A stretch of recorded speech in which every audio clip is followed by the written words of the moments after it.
Bienvenue dans cette nouvelle vidéo, c'est Max. Aujourd'hui, on va voir la dernière action que Warren Buffett a achetée, donc via son fonds Berkshire. Je suis un peu en retard, entre guillemets, ça fait 2 semaines qu'il a, un peu plus de une semaine et demie, 2 semaines qu'il a acheté l'action. Mais je trouvais quand même intéressant de vous en parler, de vous faire l'analyse de l'action au global. Si tu as déjà entendu parler de cette news, tu sais sûrement de quelle action il s'agit. Mais si tu sais pas, je te conseille de regarder cette vidéo parce que déjà, premièrement, tu vas apprendre quelque chose. Et dans une deuxième partie, je vais te faire l'analyse et qu'est-ce que je pense de cette action. Est-ce que c'est un achat? Est-ce que c'est pas un achat? On va voir tout ça dans cette vidéo. Ok. Donc, Berkshire, le fonds de Warren Buffett, a annoncé il y a 2 semaines avoir acheté une nouvelle action. Mais avant de savoir quelle action il s'agit, analysons en détail son fonds. Parce qu'en fait, le but, on va voir par rapport aux anciens achats de ce fonds, par rapport à toute la data et au passé, est-ce que suivre tous les calls entre guillemets de Warren Buffett c'est une bonne idée? Est-ce que suivre aveuglément et dire parce que Buffett achète, je vais acheter? Est-ce qu'on va voir du coup si c'est vraiment une bonne idée? Ok, je vous dis pas de suite, on verra au fur et à mesure de cette vidéo. Donc, si on regarde la performance historique de son fonds sur les 5 dernières années, alors là c'est du coup c'est la cotation de son fonds, mais ça reflète du coup la performance du fonds. Ok. Euh, on peut voir que sur les 5 dernières années, plus 122%. Donc on peut voir, voilà, en moyenne c'est un CAGR, donc une croissance annuelle de 20-25%. Donc par an, il fait 20-25% de performance, ce qui est une belle performance, ok. 20-25% par an, il bat le SP500, il n'y a pas de doute à ce niveau-là. De toute façon, c'est Warren Buffett, hein. Mais on va voir du coup en détail qu'est-ce que ça veut dire. Donc à très long terme, c'est une performance remarquable depuis que Buffett dirige Berkshire, donc depuis les années 1960. Le rendement cumulé est extrêmement élevé. Alors extrêmement oui, extrêmement non, mais c'est élevé oui. Et de toute façon, tant qu'il bat le SP500, c'est une bonne performance. Est-ce que je dirais que c'est extrêmement élevé? Non, ok. Donc élevé. On parle souvent de retour annuel moyen autour de 20% sur plusieurs décennies. Ok. Concrètement, selon certaines estimations, ce rendement sur le long terme a permis des gains faramineux, illustrant le succès historique de Buffett. Buffett, c'est cette personne-là, ok. C'est un très très grand investisseur, on ne peut pas le nier, ok. Et à chaque fois qu'il achète ou qu'il vend une action, il rentre avec tellement de poids, tellement de milliards, et puis maintenant tout le monde le voit parce que son portefeuille il est public, dans le sens où on peut savoir, on peut traquer ce qu'il achète et qu'il vend. À chaque fois qu'il annonce quelque chose, on va voir Google, j'ai spoil, par exemple l'action Google qu'il a acheté, on va en parler dans cette vidéo, et de suite après elle a pris 5%, ok. Donc il y a un impact monstre de cette personne-là. Donc on va voir du coup qu'est-ce que ça veut dire. Ok, qu'est-ce que ça nous apprend, ce qu'il faut en tirer. Donc le track record de Buffett est exceptionnellement exceptionnel sur le très long terme. Ok, c'est une très très très très belle performance. C'est un des plus beaux exemples historiques de la création de valeur en bourse. Ça fait depuis des dizaines et des dizaines d'années qu'il investit. Je crois que là il s'est retiré officiellement, je crois, il n'y a pas très très longtemps. Cela donne beaucoup de crédibilité à leur choix. Donc quand à Buffett rentre dans une action comme Google, c'est un très fort signal à considérer. Ok.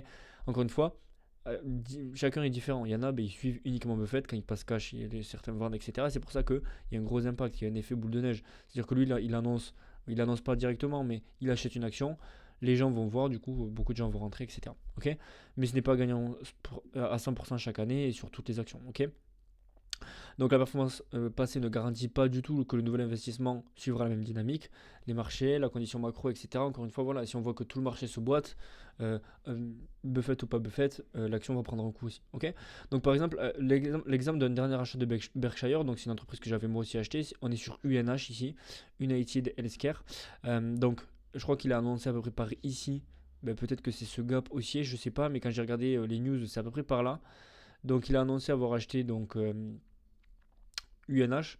Donc depuis jusqu'au top, l'action a pris 51% alors qu'elle était vraiment basse, hein. C'est-à-dire que ça, c'était une reprise entre guillemets grâce à Buffett. Et depuis là où on en est actuellement, elle est à plus 31%. Donc ça, c'est juste l'exemple sur la dernière, mais j'ai l'exemple de Google, de Apple par exemple. Sauf que, par exemple, Buffett a vendu du Apple. Apple est sur ses ATH. Donc ça veut pas dire, voyez, ça veut pas dire que Buffett fait un move, que c'est forcément le bon choix, ok. Il avait pris des gros profits sur Apple, il pensait que Apple allait plus bas, au final Apple est sur ses ATH, ok. Il était beaucoup très très cash, le Nasdaq a fait des ATH. Donc vous voyez, ça veut pas dire qu'il fait quelque chose que c'est ce qui va se passer, mais sur les actions, il faut dire que quand il achète une action, c'est un gros impact sur le marché, ok. Maintenant, voyons voir de quelle action il s'agit, et je pense que du coup, je l'ai dit et je l'ai spoil. Donc, il a annoncé avoir acheté du Google, donc du Alphabet. Et du coup, suite à ça, l'action a pris 5,2% le lundi, après que le monde financier a appris que le milliardaire Warren Buffett venait d'acheter pour 5 milliards d'actions. C'est énorme. Vous ne rêvez pas, Buffett achète de la techno, et ça, c'est vrai. Il était passé baissier à un moment donné, beaucoup cash. Je crois qu'il était 60% cash, même plus. Euh, parce que du coup, et il achète très rarement de la tech, et là il s'expose sur de la tech avec Google, donc c'est très rare, et c'est un très fort signal entre guillemets pour la majorité des investisseurs, et c'est pour ça que depuis l'action Google a pris une énorme hausse. Mais pour tout le marché global, c'est entre guillemets un signal, parce que si Buffett achète, c'est qu'il anticipe que tout le secteur de la tech, tout le secteur de l'IA n'est pas sur une bulle, concrètement, contrairement à ce que d'autres personnes comme Michael Saylor peuvent annoncer.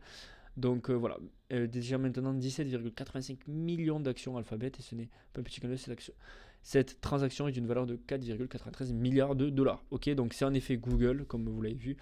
Sur 6 mois, Google elle est en hausse de 89%. Ok, donc c'est une belle performance, et là elle a dépassé ses ATH. Elle a à peine corrigé depuis les ATH, mais elle a touché les ATH. Je suis exposé depuis un moment, vous voyez, je suis exposé depuis un moment, hein. 89% en 6 mois, je crois que j'en avais acheté là, du Google. Donc voilà, c'est une action que j'avais déjà. Je ne l'ai pas acheté au moment de Buffett, mais ça a accéléré mon truc, parce que moi je suis exposé depuis longtemps sur Google. C'est une action auquel je crois. J'ai toujours pas pris de profit, parce que pour moi c'est avec, avec Gemini, avec Nano Banana. Je ne sais pas si vous avez vu Nano Banana Pro, c'est énorme. Donc pour moi, Alphabet, très très bonne action à tenir. Est-ce que ça veut dire que c'est un achat maintenant? On va le voir après. Est-ce que ça ne veut pas dire que j'en avais avant, que je suis encore que j'en achèterai maintenant? Moi, ça fait un moment que j'ai pas acheté du Google. Mais est-ce que je continue un DCA dessus? Vous le voyez, ça c'est un DCA. J'ai un DCA sur Google depuis un an. Donc on va voir, est-ce que c'est un achat maintenant, à l'instant T. Pour ce qui est de mes investissements, donc ça c'est pas un investissement que j'avais partagé, alors je crois peut-être, mais je partage tous mes investissements, mes analyses et les alertes, etc. L'analyse de Google, c'est une analyse que j'avais aussi envoyée sur mon groupe. Vous avez tout, c'est le premier lien en description. Vous avez une vidéo qui vous explique tout ce que vous retrouverez dans le groupe. Vous avez tout, bref, toutes les analyses d'entreprise. L'analyse que je vais faire là, c'est une analyse que je fais sur beaucoup d'entreprises, des alertes que j'envoie, bref, quand je prends des profits, tout, vous avez tout dans le premier lien en description. Donc maintenant, on va analyser l'action Google, on va voir est-ce que c'est un achat maintenant, qu'est-ce que j'anticipe pour la suite de Google, tout simplement. Ça ne veut pas dire que Buffett a acheté, que elle va faire to the moon, elle va faire ATH sur ATH. Ok, il faut bien comprendre que certes, c'est un beau signal, mais sinon ce serait trop facile, d'accord? Là, tout le monde achèterait du Google maintenant, Google prend 100%, tout le monde vend, et c'est fini, ok? S'il faut, Buffett, non, je pense pas. Buffett, c'est vraiment sur le très long terme, il prend rarement des profits rapidement, mais là, je crois qu'il est déjà plus 15% sur ses trucs Google, même peut-être 20%, j'en sais rien. Donc, il pourrait en soi prendre des millions, et des millions, voire 1 milliard de profits, du coup, mais il le fait pas, ok? Donc, on va voir, du coup, est-ce que maintenant, Google, c'est un achat, ok? Donc, si on continue, donc Google, on va analyser Google, les chiffres. Moi, je fais tout le temps une analyse fondamentale. Au niveau du prix, je ne vais pas faire une analyse de prix de Google parce qu'elle est très très haut. Je pourrais vous dire sur quel niveau c'est une entrée, mais ça, je vais le partager dans mon groupe. Du coup, si je rentre un jour sur Google. Maintenant, on va faire une analyse fondamentale. Ok, quand on regarde les chiffres de Google, moi j'aime bien regarder d'abord la croissance de revenus. On voit que Google, c'est une croissance de revenus. Vous voyez que ça s'est stabilisé, on a une croissance, donc on va comptabiliser depuis 3-4 ans. Google est en croissance de revenus. Ok, ça se stabilise autour de 13%, ce qui est très bien, hein. 13% sur une entreprise qui fait 385 milliards de revenus, c'est pas comme si c'était 13% d'une entreprise qui fait quelques millions. Là, c'est 385 milliards. 13% de croissance, donc c'est quand même énorme, et surtout pour moi j'anticipe que ça va continuer parce que Gemini, parce que Nano Banana Pro c'est actuellement une des meilleures IA en termes de génération d'images. J'ai vu des trucs, c'est quand même abusé, donc elle va profiter de ce momentum de l'IA, mais déjà même si on se stabilise autour de 13%, et vous allez voir dans mes anticipations pourquoi. Du coup, je pense que les revenus pourraient augmenter. Ok. Donc, en termes de net income, donc de revenus nets, on voit que c'est pareil. Et du coup, c'est un peu corrélé. On voit que depuis 4 ans, c'est en croissance. Et surtout, moi, ce qui m'intéresse, c'est qu'on voit que les marges sont en croissance aussi. Vous voyez on était à 53, 56. On voit que les marges sont croissantes depuis plus de 5 ans. Donc, j'aime beaucoup voir des marges qui sont croissantes. Surtout que on a des marges nettes. Du coup, c'est rare d'avoir des marges nettes qui sont, parce que c'est un business model Google qui est très très rentable avec tout ce qui est Google Ads, tout ce qui est Gemini, les trucs comme ça. C'est des beaux profits, c'est pas comme une entreprise qui vend des produits. C'est vraiment, donc là vous voyez qu'on a des marges nettes qui sont à plus de 50%, c'est-à-dire qu'on a 60%, mais on a des marges nettes à 32%. Donc c'est intéressant, on a les marges nettes qui augmentent aussi, donc c'est vraiment intéressant. On a le cash flow qui diminue un peu, voire se stabilise, mais c'est normal, ils ont investi pas mal en CAPEX. Si je remontais, ils investissent aussi pas mal. On a un dividende qui est versé par l'action Google, qui se stabilise, je crois, depuis un petit moment. Et du coup, voilà, du coup, globalement, ça reste des très très bons chiffres. On a un EPS à 34%. Et vous allez voir, si on se base juste sur les chiffres actuels, si on prend un net income, une croissance donc de 20 à 25%, donc ce qui est en dessous actuellement, mais déjà se stabiliser pour Google à 20-25% de net income, c'est très bien. Et si on prend, vous allez voir par rapport à mon tableau de prévision, c'est un tableau qui est accessible aussi quand vous êtes dans le groupe. Et si on part sur du 12% de croissance de revenus, donc ce qui est un peu en dessous, même si on prend 10-12, ça reste quand même pour moi un minimum x2 sur les 4-5 prochaines années. Ok, donc ce qui fait un CAGR de 20%.